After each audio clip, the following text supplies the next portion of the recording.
This is normally where I would do a practice read with some of the new words that we've done. You'll notice that a lot of our words in this list have ON. And so what you're going to do today is we're going to walk through some of these words together and talk about how you would divide them and what happens when you bring your syllables together.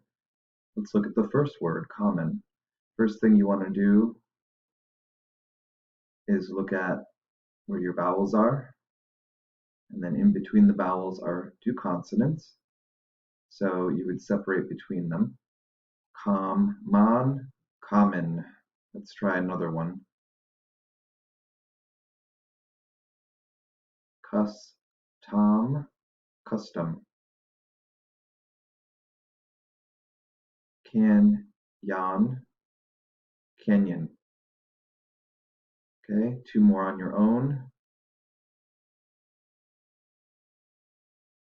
Seldom, seldom.